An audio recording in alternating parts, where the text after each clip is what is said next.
Hey, welcome to the pod. I am going to do something really different today. Today I'm going to tell you a story about how I met the Uber monk. All right, I'm just going to put my phone here. Okay, so... Tell me your name as well. And this has been like popping off on TikTok because everyone's just been so excited to hear about this from like the teaser. It wasn't even a teaser. I was just sharing a story about it and everyone went insane. So I'm really grateful. Thank you, everybody. That's given me so much encouragement. But this is a really fucking cool story. Anyway, so I'm going to take you right back down the timeline because I think I guess if you're thinking about life in the sense that everything happens for a reason, there were more things that led up to when I met the Uber monk. And honestly, if I get to find out what's happened since, like once you hear what he says and once you hear this story. So someone in your podcast or someone in your life will hear that. If your life has it changed in some way because something has stuck with you, can you please reach out and let me know? Because that would be like the perfect ending to this. Obsessed. Oh my God, I would want to share the story on here. Ah! Okay. I feel so excited. Okay. So I'm going to take it back to around the time when I started to learn about, I guess, the Buddhist lifestyle, but that's not what I was doing directly. I was like indirectly just learning these individual sort of beautiful ways of living and incorporating them into my life. And the next thing you know, I was in this position where I'm like able to actually have this conversation with this guy because we were on the same vibe. It was incredible. So back when, and this is like one of those really hectic, the universe sort of just serves you something that you may not want, but you definitely need. And it happens for a reason, and you learn later that it's good, but at the time it's completely fucked. Like, I don't know, if you've heard some of the other episodes in the podcast, you'll know a bit about my story, but for those who haven't, I had a really bad case of burnout mixed with just like a pile of tragedies at once last year. So I was running a business, and the burnout came from COVID had happened, and then there was a lot of rescheduled weddings. I was a wedding photographer, and a lot got postponed for sometimes up to 2 years in some cases. And so I'd been paid for those weddings way ago, like ages ago, at a lower rate, mind you, than what I was even like charging nowadays. And then lockdowns happened, the wedding got postponed. So then I shot the wedding in the future without any immediate income near that kind of time. So then during like 2021, 2022, I was just doing a lot of makeup weddings. So I was booking in extra weddings to be able to afford to live. So I was shooting double the amount of weddings, but only getting paid for like half of them. And then I couldn't afford to like outsource the edits. So I was editing myself as well as shooting, as well as like having to market so that I had like more work coming in the following year. And on top of that, like that takes up so much of my life, right? It took up so much of my life. And then I was also a mum to a growing like a tween who's now the teen. And I was a partner, and I was a friend, I was a daughter. I had a dog. It was not even to mention like self-care, like what self-care, you know what I mean? What sleep sounds like? What are you talking about? It was a really, really, really hard time. And then everything just took a turn for the worse. My nan went to hospital, and I knew she was going to go. Poppy didn't, and I think that was coming from just a complete place of shock and pain and this inability to like not even want to let go. He just couldn't let it go, you know. They had been together for 50 years or something, and he has been by her side like this whole time, and she's been by his as well. And she had cancer for like the last 25 years or something, just fought through, and Poppy like never sent her to a home. He never let her out of his sight. She didn't like being home alone. He didn't go anywhere, you know, like that man is incredible, and he is like the benchmark of how I want to be loved throughout my life. And so whenever I see Justin, my partner, being a complete fucking angel, I'm like, oh my God, I have that. So that's really nice. But anyway, so Nanny was in hospital, and there was this time when like I'd been visiting heaps, but early on when she was there for like the last 9 weeks of her life, she had this chat with me when Poppy was out of the room. She was like, you look after him. And I was like, I will. And she was holding my hand, and I went on to say, like, you know, he's such a good Poppy. And she was like, he is, and he's been doing so much for everyone. And I was like, yeah, I know, oh my God. But like during this conversation, that initial, you look after him, I will. Oh my God, my Uber's here. Hang on 1 second. I ordered food. Oh my God. Sorry, what a time for food to arrive in a story. Are you kidding? Nanny was like, look after him. And when we made eye contact and looked at each other and everything, it was like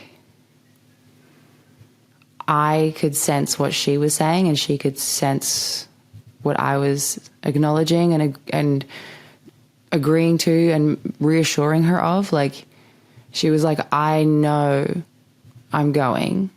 I don't want to go until I know that someone is going to make sure that he is okay. Like, be there for him.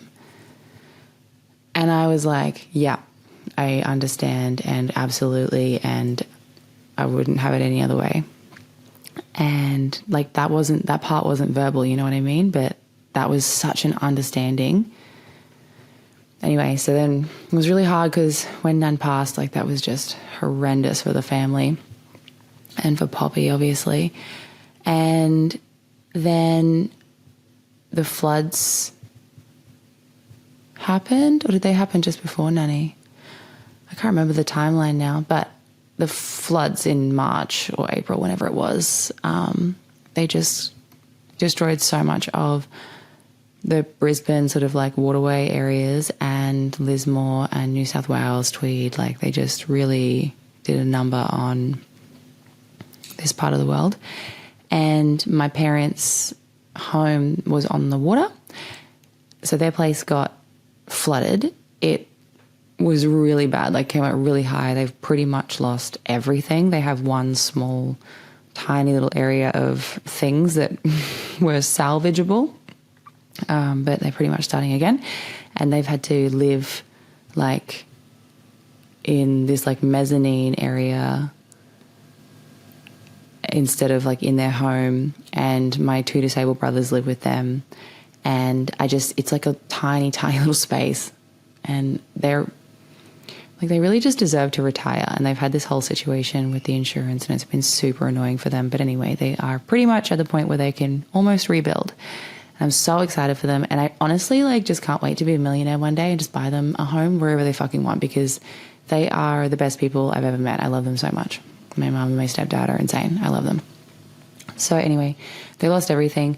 We were there all doing the flood cleanup and getting all the mud out of the house and all the stuff out of the house and just taking all the shit out to the curbside, because there was this massive curbside collection that went on. And then I lived in Currumbin Waters at the time, and in Currumbin Waters we had a drop centre where we would like take fuel, water, food, nappies, whatever, and then sort them into packs and bags and then coordinate like water off a truck, fuel into someone's four-wheel drive. Like there were a few people who were just volunteering their time to coordinate the entire situation, and they were amazing. I bought one of them a massage voucher after, because I was like, you're a queen. I think her name was Caitlin. What was her name? Sorry, if you ever hear this episode and I don't remember your name and you know who I'm talking about, I'm so sorry. I have ADHD and I need to eat my dinner soon. It's the afternoon. I'm going to bed at 5 p.m. Anyway, no, I'll go to bed at 6.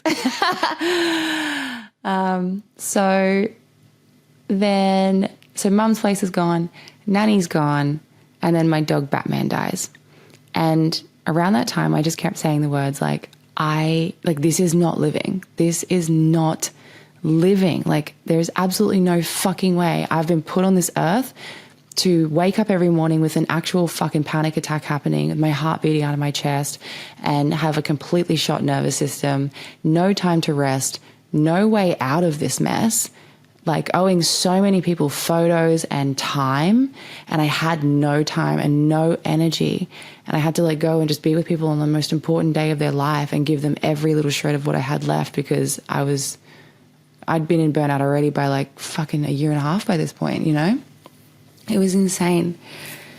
I was flying all over the country to go to different shoot locations and situations, and oh my God, what a time.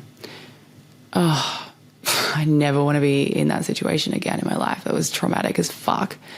Anyway, so I needed to stop all of that, obviously, but I was in this situation where I was I don't have the money to pay for the edits. I have to keep working. I can't book new weddings. I need more money, blah, blah, blah. And then so Batman passed away, and it was a complete shock. We'd only moved into this place for a week. He must have eaten something poison in the backyard or something, because he died slowly over 2 days. But I just thought he would recover. The vet kept being oh yeah, bring him in, I guess. He'll be right. We'll do this. And they he was in and out of the vet, and then suddenly he was just gone. And they called me, and I was on a walk with my Poppy, getting Poppy out of the house. And they said that he just died of cardiac arrest on the little table there, and they tried and everything. And I just remember I was standing, and then suddenly I wasn't. I was just crouched on the floor crying. And then we drove to the vet, and he was on the table there, and I just remember putting my face on his face and just sobbing into him, and he was all stiff by that point. Sorry for TMI, but I just couldn't let go of him for a while, and well, it's really hard to even talk about this. Oh my God, damn it. Anyway, Batman was my soulmate. Everyone who knew us was that dog has got some kind of special consciousness, and you guys have some kind of special language. We would just make eye contact and communicate, and people could see it. It's crazy. People just noticed that and said it to me without me having to say anything, And he was a blue healer, so smart and so loyal. I don't think I'll get a blue healer again. I did think I would. I love them. I do. I always thought I would have Batman forever, for one. But then I just thought I was a blue healer kind of gal after that. And I know that working dogs are in fashion right now. I don't think that that's smart. I think they're an incredible dog, but save that for a little bit later in life when you have some land, I reckon.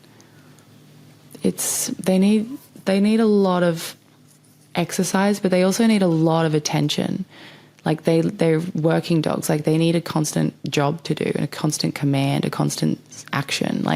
You can exercise them heaps, but if they're not literally mentally stimulated most of the day, they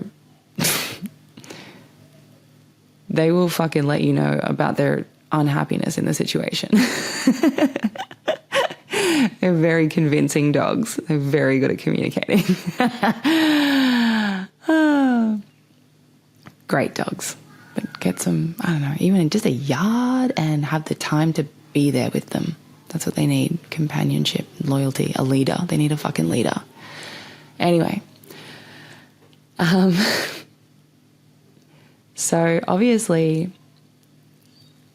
everything in my life had to change, It all came crashing down. It was time to stop saying the words, if I stop, I'll die. That's what I thought was true. I cannot stress to you enough how much that was my actual reality. If I stop, I'll die. And to me, that meant if I stop working, there's no one else that will work in my business. So then the business will stop, which then means no money, no livelihood. Me and Noah will go homeless. You know what I mean? And then you die. That was how it was in my head, because I didn't have any space to do any actual smart critical thinking, and I was just in fight or flight. I was in there's danger all about, and I could die at any moment, and there's no time to slow down. We have to get out of here. Like, that's how I physically felt. And I would just, my heart was constantly racing, and I constantly felt faint because I barely took a full breath. And I was just fucked. Anyway, so after that, I decided to shut down the business, and everyone was like, oh my God, what are you doing? Like, you're the best photographer we've ever met. How? No, the business is, it's successful. Like, yes, it's a bit of a shit show right now, but it's still a successful business. What are you fucking doing? And they were like, okay, at least sell it. And I was like, all right, I'll sell it. And then I like researched that a little bit. And then I was like, I'm not going to sell it. Not because I don't want to. I could still sell it now. I still get inquiries. I just give them to my friends. The business is literally still running itself. It's crazy. I ever thought it wouldn't work. Like, it was always working. Like, I just thought if I stopped for a minute, everything would stop. But it hasn't even stopped now that I've been gone from it for a year. Like, that's fucking insane. Anyway, I do want to sell it. So if you're interested, let me know. Anyway, so I decided to do that. I was like, no, I'm not even going to sell it. And everyone just thought I was absolutely fucking bananas. And I just started applying for jobs. And I was like, I just need to get myself to a place where I can think. And so I was like, obviously the business needs just me to work on it. Sorry, not on it, in it, to like edit it. So I was like, I can't work on it, so I can't bring in money. So I'm going to go get a job. And then I'll work in my business to give everyone everything they need and then shut it the fuck down. And so I did that, kind of. Like, I started the process. Like, I got the job and I was working full time, and I would leave when the sun was down and get to work when, you know, I was inside in this like dark lit fucking building. And I would work all day in marketing, and then I would come home and the sun would be down, and I would only see Noah for like a crack of time, make dinner or whatever. And then I would get to editing, and I would not get to bed until like 2 a.m, and I couldn't really sleep because my brain was so fried and wired from being on a computer for like 12 hours. And then I would, oh my God, like, people fucking sent lawyers at me, truly. And one of my friends was a lawyer as well. So she was just such a saint and just did me some favors just by communicating to these people, because literally I was in a place of like life or death. I like actually got suicidal at one point. I didn't trust myself anymore. And I don't like that. That's terrifying to me. Not being able to trust yourself. Like, oh, no, thank you. That was not nice. I got really worried about myself. Anyway, so I'd reached out to a friend, and then she reached out to other friends, including my lawyer friend. And then one of my other friends swooped in and helped me so much with the edits. So much. Oh my God, I owe him so much. And they came around and just like organized my budget and called some bill places and just to reconnect some, like, or just pay the bills. Like, the money was there. I just didn't have the time to even sit down and do my life admin at this point, right? Like, think about everything I was doing at once. So did I recognize when a bill came in the email? No fucking way. I have ADHD. That's like one of our main things. So when you're under stress and under pressure, it worsens. It's not that bad right now, you know? Anyway, so where was I? People were coming in to save me. Thank fucking God. Anyway, so then eventually got to the point where everyone was given the stuff that they owed, and I just felt eternally grateful to my friends. Like, the sense of community that I got from the flood cleanup situation, and then also from this time in my life where I actually had to rely on the community around me, was insane. Like, that, I had to learn that lesson. I know it because, like, I know how impactful that was for me. That was huge for me.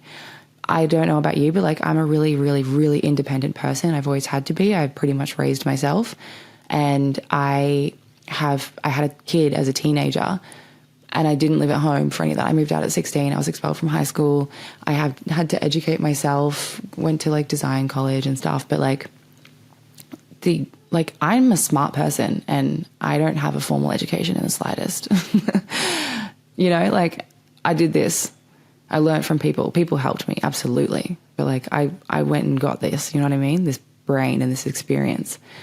And yeah, so I really just had to learn that this was one of those times in life where you're not going to fucking get there yourself, babe. Like, you actually have to learn to appreciate and value community. Because if we want to change the world, guys, like, we need to be able to be compassionate enough to listen to each other and cooperate with each other and actually want the best for someone else outside of ourselves. Like, that's what we really need to do, right? And community kind of breeds all of that stuff. So it's really important that we make more efforts within the community. So yes, but obviously I'm trying to get to a point, guys, where I can facilitate heaps of stuff for all of us. I'm just trying to get to the point where I have enough money to, I guess, like, not work full time, where I can do all of this stuff. Like, I want to have enough to survive and also give it away. Do you know what I mean? Like, the money doesn't need to stay still with me. I want to keep it flowing. I just need it to pass by my direction. Do you know what I mean? Isn't that a fucking cool way of looking at it? That's how you get to your abundance mindset, by the way. That and gratitude. So, yes, I learned community. And then from there, this story has a point, I promise.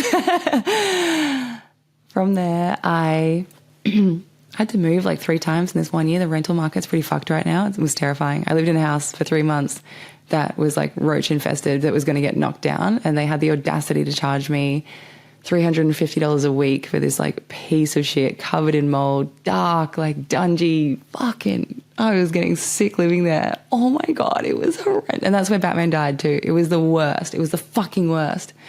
But I had a home, didn't I? I wasn't on the street. So I was very lucky. And it was near Noah's school. And I could afford it, you know? It just was a horrendous time in my life. So everything seemed shit. I couldn't see the situation I was in. I thought I was in some kind of hell. But really, I was in Currumbin near the beach with a home that my kid could just ride to school. Like, do you know what I mean? Perspective is everything. But I didn't see that at all. Not at all. That perspective wasn't even in my memory until just that moment when I pulled that out of myself just then, like on the podcast. Anyway. So, where were we? I moved into this place that I'm in now. That was a turning point for me. I knew it would be. I was a little bit closer to work, so I didn't have to leave so early in the morning, which meant if I woke up at an obscene hour, I had a bit longer to just spend on myself before going into work and just beginning the day. By this point, the wedding edits were mostly done. And so, the communications were a bit better. All the lawyers were off my back by this point. Like, I had weight lifted off me and I could get my head above the water. I started to be able to look after my life admin a bit again. And my energy started really, really picking up. I live on the water now. And this is exactly what I was manifesting, just after Batty died and even before then. And I was like, I can't keep living like this. I just want to chase butterflies. I want to lay under a tree. I want to write poems. I want to just, draw some fucking pictures and read some books. I just want to be outside, laying down, being wholesome. And I manifested that into my life in a month. You know what I mean? But at the time, all I was feeling was wow, what a relief. I found a home and it's perfect. I love it. I hadn't started doing all that stuff yet. So, the awareness that I'd manifested that into my life didn't come till a little bit later when I was reflecting, which is also why self-reflection is so important, because it gives you a lot of perspective on your own actual situation and where you're actually at versus how you feel. Okay. So I'm outside and reading a lot, and I'm doing this turmeric tea every morning, and I'm looking after myself, heaps of journaling, heaps of just letting my identity fall away. And by that I mean I stopped hanging out with people mostly. I started to be alone a lot, and I got off Instagram. I just deactivated it and deleted it off my phone.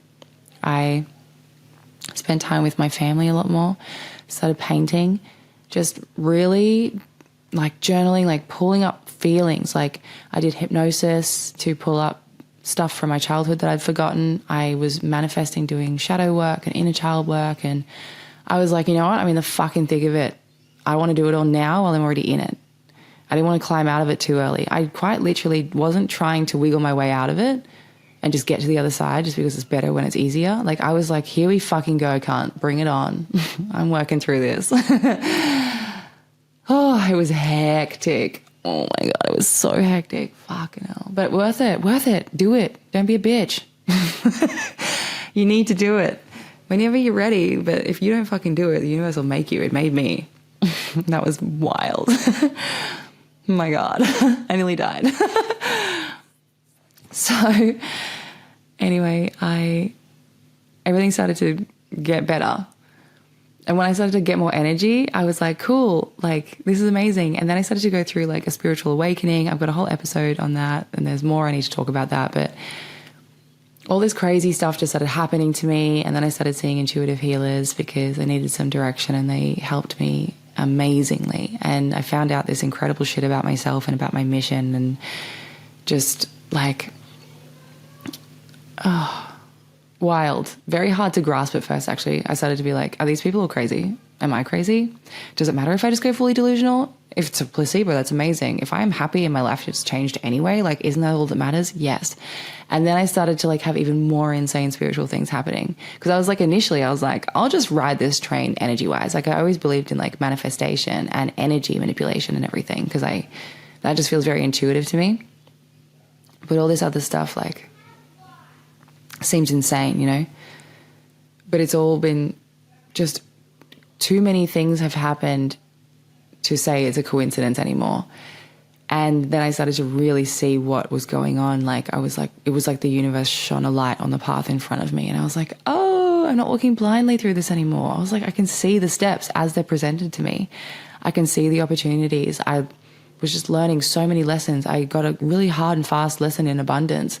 And now I'm just living in this everyday, grateful, abundant energy where nothing really seems to bring me down.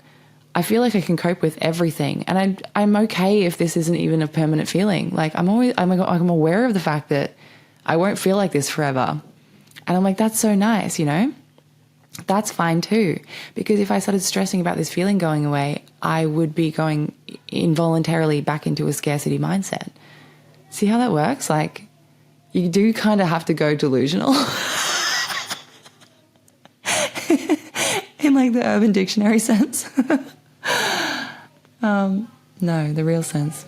Fully just because the way that the world works, we don't live in a society that's easy to start to just be abundant and be grateful and calm down for long enough to see where you're at. Sorry, my neighbors are coming home. It's the afternoon and the kids are coming in and out and they're really cute and I really like them. And I couldn't be bothered pausing the podcast for this whole situation. So if you keep hearing that, sorry, it is what it is. You know what I mean? I don't have a studio yet. Chill out. I'll get one. Share this podcast so that I get a studio. You know what I mean? Please. No, I didn't mean to sound so demanding then. I was just being dramatic. But I'm trying to do work for all of us. So please help me. Like, I'm not kidding. Like, I'm not like, oh, share it so that I can do well and keep doing what I'm passionate about. Like, I fucking am changing shit for all of us. That's like that's what I'm doing. That's my motivation. Anyway, oh my God, I nearly cried just then. Whoa. Whoa, this is a crazy episode. What a ride. Anyway, where are we? My life was changing. Everything's great. My mindset's amazing. Life's good. Okay. So throughout all of that time when I'm outside and I'm in this journey of like, you know, coming into a spiritual awakening, the practices that I started taking on that kind of got me there, that got me through this healing journey were very monk-like, very like Buddhist style practices. But I have never read like a book on Buddhism. All I've read was Think Like a Monk by Jay Shetty. And then a bunch of other things. And once I read that book, because I read like Limitless by Jim Quick and I read Rising Strong by Brene Brown and what else? I don't know. Yeah, like just, I can't remember now. I've read heaps of books. There's another podcast where I gave out my entire book list that I've read up until this point, basically, or my favorites, like my top 10. Okay, top 15. Anyway, so those books, when I was reading them, once I'd read Think Like a Monk, all of the kind of the ways that these people were moving about the world made a lot more sense to me. The advice they were giving, the examples that they gave on how they got their knowledge and got their wisdom and how they got to this point in their life where they were able to turn around and help someone else. The examples were very, very, very kind of in line with what Jay Shetty was talking about in his experience of becoming a monk in the book Think Like a Monk. And I was like, okay, I'm seeing like a theme, I'm seeing a pattern here. And so I was like, this is, and I think he even says it in the book, like it's a lifestyle. It's not really a religion. Oh, and I read Sapiens as well. There's a lot of information in the book Sapiens about this. Not specifically this, really, like there is like all, it's called A Brief History of Humankind. And it's got just from the dawn of humans up until a certain point and like a brief flash into what's coming for the future. It's an incredible book. And he touches on a lot of religions because they have a lot of impact on the world. And yes, Buddhism is not a religion, and he says it in that book. It's in one of the books. Anyway, I think that's important to get clear on because religion is very much like, do these set of rules that we've laid out, follow them as much as you can, and then you'll be praised. Like at the end, you'll get like a reward or whatever. But no one can like guarantee that reward. And I'm not saying it doesn't exist. I'm just saying it's like, I'm not saying the reward's not there. I'm just saying that like that's not necessarily the only road to get there. And if it is for you, that's fine.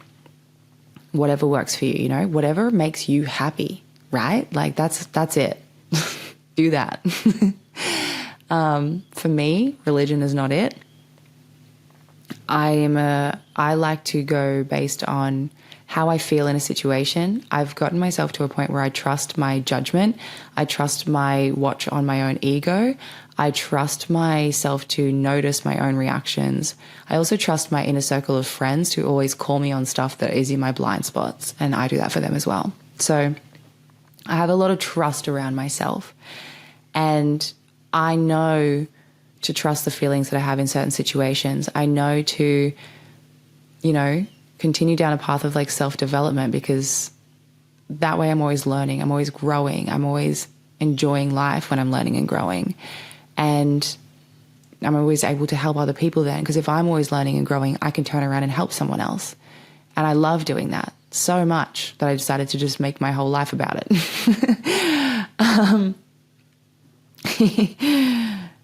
The early signs of that were me trying to fix every boyfriend I ever had. I realized that was futile.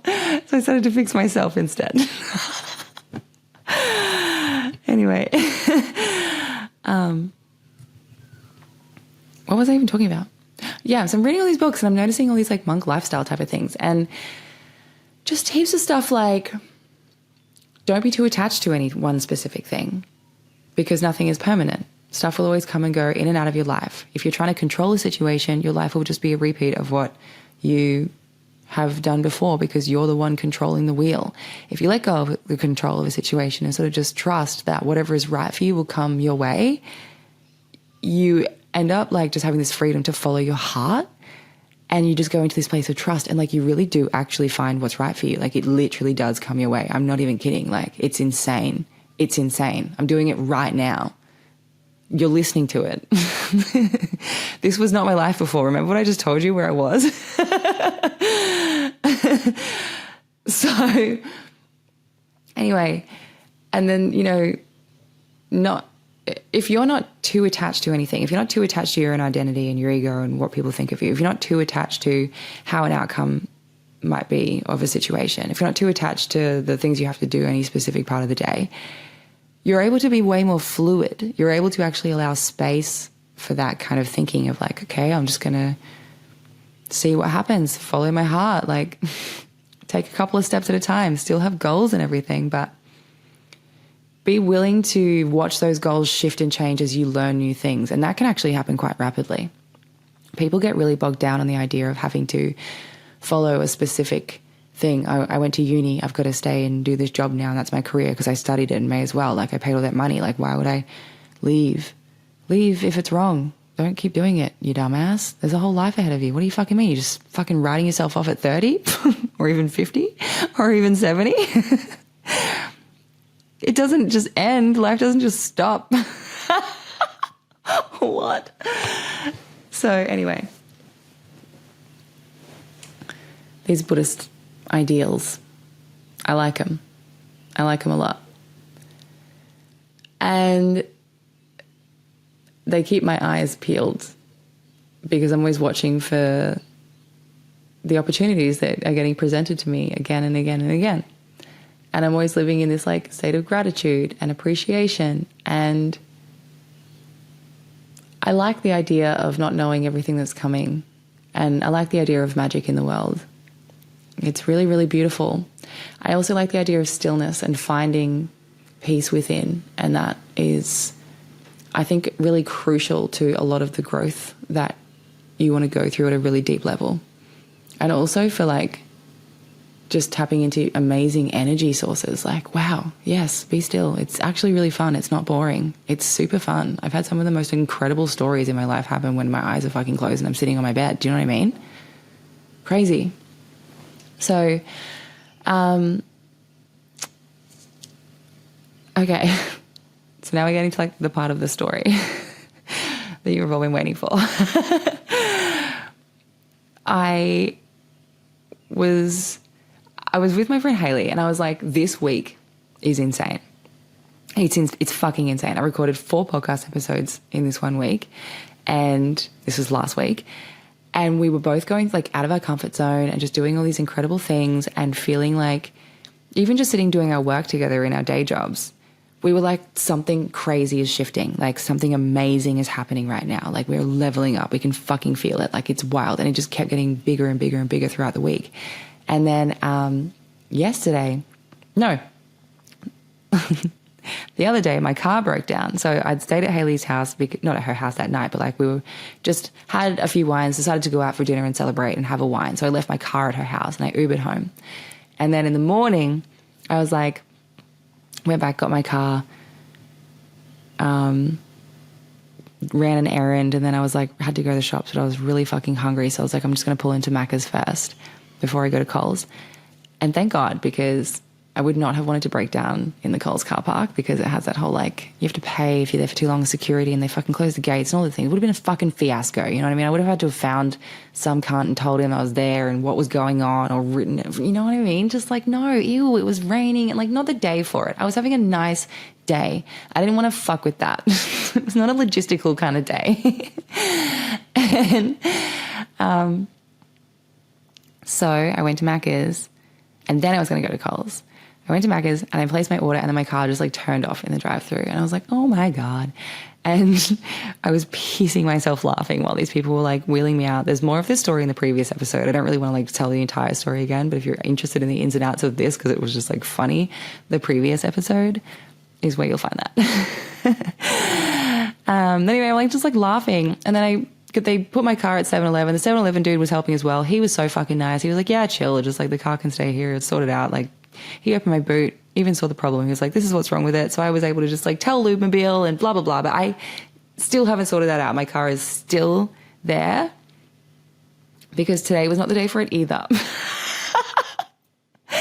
And I had stuff on the weekend. So that happened on Saturday, right? And then Sunday I had the grapevine situation. So I just had to like leave it. But anyway, back to the whole situation. So my car broke down. I got an Uber home, had a nice afternoon, recorded a podcast, and then was getting ready for going to my friend's house for this grapevine festival that I went to. And obviously had to catch a train, so I had to get an Uber to the train station. And then my Uber arrives and I get in the car, and within like a couple of minutes of being in the car, no, not even a couple of minutes, we were still in my street. I was just like, you have fantastic energy. And he turned around and he was like, thanks, I really appreciate that.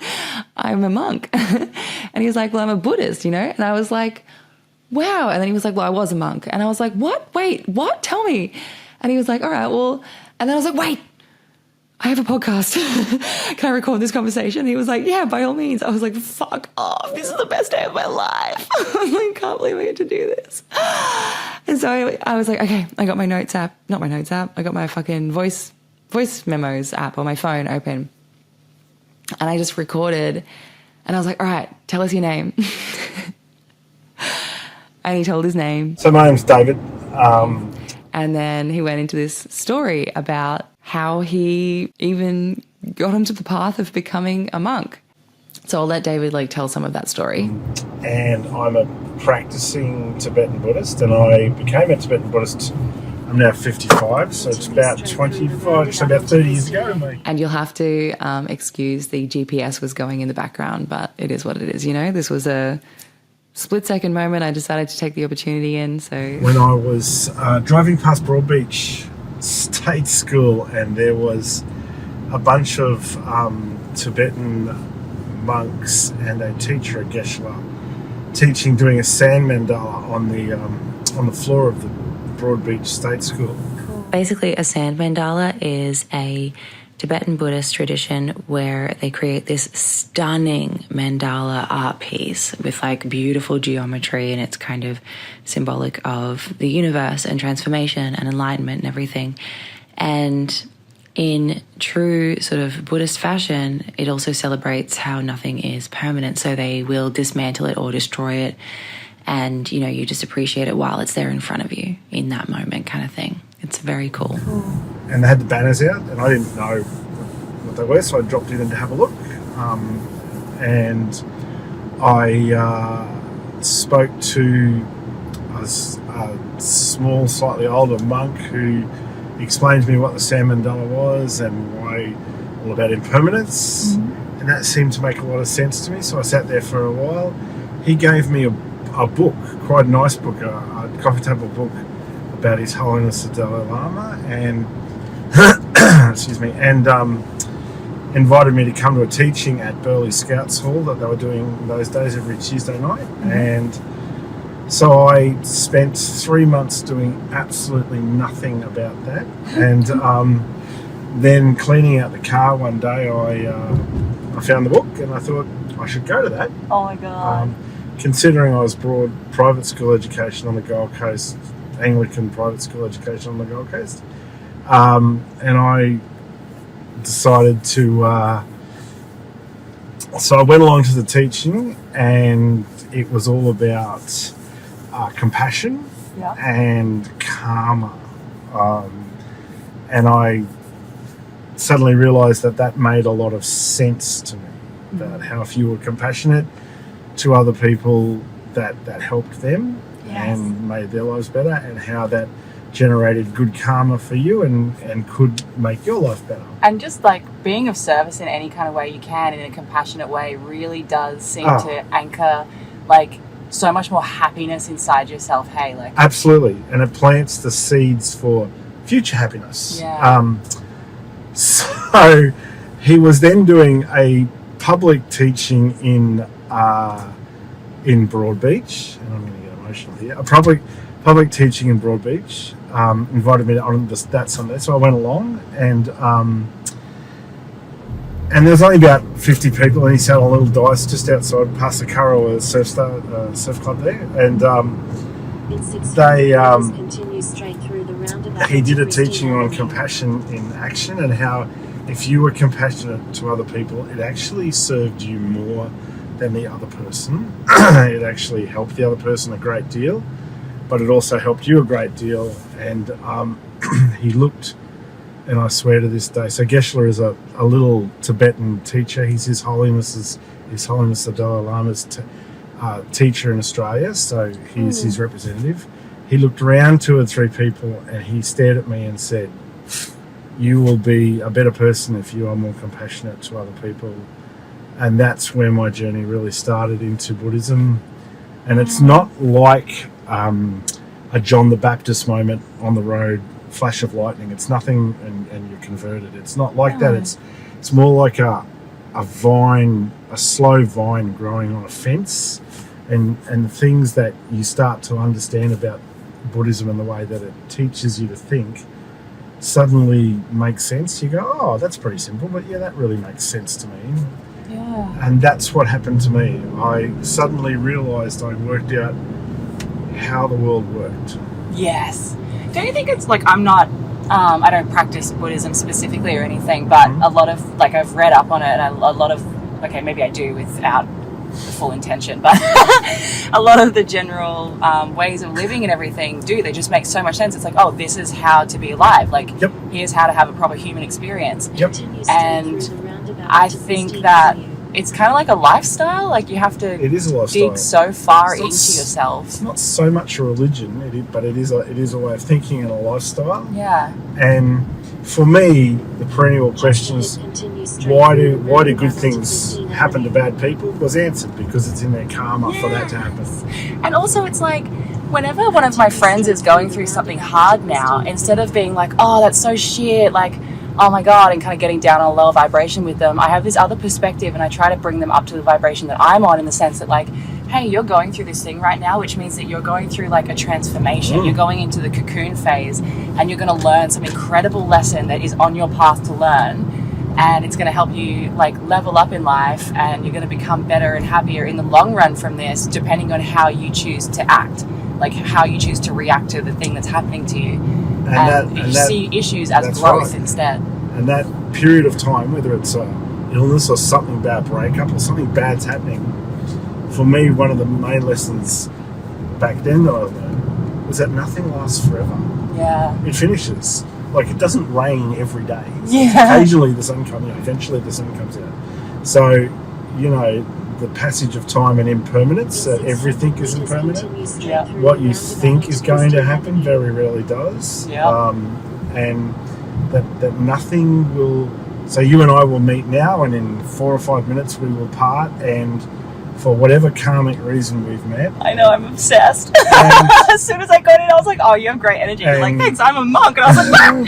And that way we will leave closing that karmic connection between us. That's so 'Cause cool. If we were meant to have more karmic connection, we'd have met somewhere else Totally. and had more time together. But, you know. I love that. This Maybe is- something that you've said, and then my sudden compulsion to record the conversation, Yep. like, was something that someone needed to hear. Like, maybe. Absolutely. So this- someone in your podcast or someone in your life will hear that, and if they just take one part of that away, and that's all it needs to be, Yeah. and you're just making someone's day better and easier and more simple, and yeah, it's That's a good way really to be. beautiful. It is a good way to be. I also love the idea of like the impermanence making things beautiful as well, because like in the past, you know, you'd be in this, it's like a good thing would be happening, and you'd be like, oh my God, like this is going to end soon. You'd freak out and like ruin the moment, or Absolutely. like miss it by not being present, just by expecting it to end soon. Yep. And when you think, okay, well, nothing is permanent, so it brings you way more back to the present. Absolutely. Where you can actually enjoy it. Yep. I love that. And it's like, wow, this is more special because it's fleeting. And for me, for everybody, but for me, the interactions with people are great. So I have practiced for many years, and I still practice every day, being present when I'm talking to somebody. Nice. So when I'm talking to you, I'm being present with you. Yeah. Because it's like that's all that really matters in that Yep, moment, in right? that moment. Because I know whether that's 5 minutes or 15 minutes or an hour or a month or being married to the same person for 10 years, it's all going to end. Yeah. So true. This is amazing. Thank you for doing this. It's my pleasure. Do you have anything anywhere that you want anyone to go to, or are you like that? No. What I want them to go to is to make sure that you don't have to be 100% Buddhist. You don't have to be 1% Buddhist. You can be anything in between and be happy about where you're at. I love that. You can be just a little bit, and you can pick and choose everything, and you can question everything. Oh my God, I love that Faith so by much. experience is just so much better than faith just by learning. I agree. 100%. Absolutely. Faith by experiencing it, by living it, and on the right. pick out bits that work for you. This will be fine here. Just here? Yes. Is that okay? Thank you so much. It's been an absolute pleasure. Thank you. You No too. worries. You have a lovely time at your festival. Oh my god, thank you. You just made my whole day. Okay, see you later. Bye-bye. Bye. I really hope that you liked listening to that. I've had an amazing time telling you that story and sharing that with you. And I hope that something in the conversation with David resonated with you. I hope that there was I hope that this all happened for this reason. Do you know what I mean? Like, all of that lead up to the point where I'm able to just not let a car breaking down fucking throw me off course and send me into a tizzy, and then not be able to go to, Brisbane and then go to this thing. Like, if I reacted differently to that car breaking down, if I wasn't in a place of flow and abundance and, everything happens for a reason, if I wasn't in that place, I might have made that, could have turned that molehill into a mountain. You know what I mean? And might not have been in that situation where I got into that Uber, and I might not have had that conversation with David. And this all just very, very, very, very much feels like someone out there, if not many of you, needed to hear this. And like I said before, if this ends up being a turning point in your life for you, or if it ends up sort of being that last little penny drop realization, I guess, in a journey you've already been on, and you're like, holy fuck, I have a story for you, please, can you tell me? In the bottom of this podcast, there's an ability you can send a voice note in. So if you send me a voice note with a quick summary of what you want to talk about, if it feels aligned and sits right, I'll get back to you. I love the idea of sharing this podcast with as many people as I can. I think getting all of your stories out there is what we really need. So, yeah. Thank you so much for listening. This has felt massive. And yeah, if it's impacted you in a way, please share it. Please do share it. Get it around. Get it to the people it needs to hear. Heal. Get it to the people who need to hear it, please. Oh my God. Also, if you're interested in starting your own podcast, I don't want your money or anything, don't worry. It's all free. But on my website, in the blog section, so you go to the About tab, and then there's a drop down, and then there's a blog.